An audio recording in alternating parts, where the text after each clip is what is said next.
Last night, Texas Governor Rick Perry came out swinging against President Obama at the Republican presidential debate in Tampa.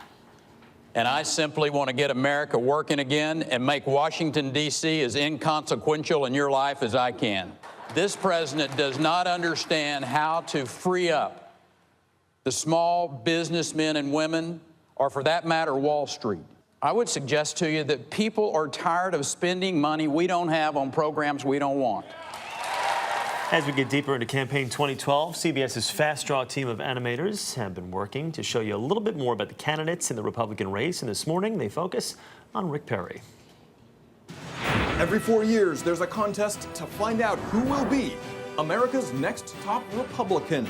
Will it be Newt Gingrich, The Professor, Herman Cain, the CEO, or Rick Perry? the True Believer? Rick Perry says less is more. Lots of politicians promise smaller government, but Perry's followers say that he's the real deal. For starters, they say he's from a place that has less. Perry was born in 1950 in the dusty little town of Paint Creek. There wasn't much money and he bathed on the back porch.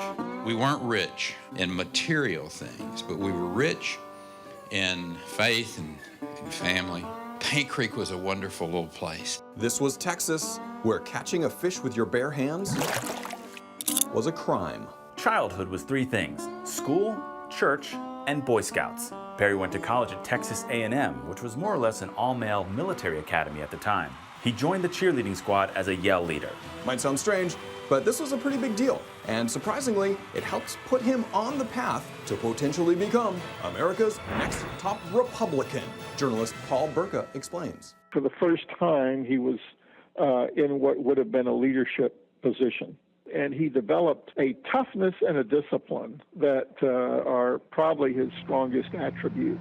After cheering in college, Perry made more noise flying cargo planes for the Air Force, and in 1984, he won his first election as a state representative, as a Democrat. He left the party a few years later when he saw a chance to move up as a Republican. He ultimately became lieutenant governor, and when George W. Bush left the governor's mansion for the White House, Perry moved in. Perry is one of the country's most religious and socially conservative governors. He has launched lawsuits against Washington. He calls most scientists who study climate change liars, and he challenges federal authority on issues from taxes to civil rights. Burka says a President Perry would probably set his sights on entitlements. Governor Perry has called Social Security a failure and a Ponzi scheme for starters. He would turn back the clock.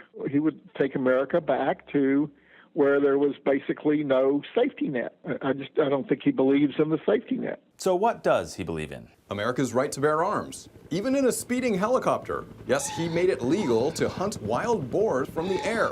After all, he's the kind of governor who would shoot a coyote while he's out jogging.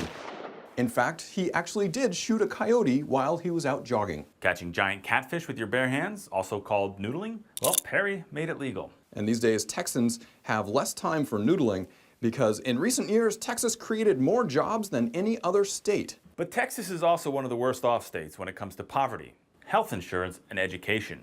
This former Aggie is still a yell leader of sorts, and people are listening. Perry is what the Republicans have been waiting for. He is the real deal. And get this, Rick Perry has never lost an election.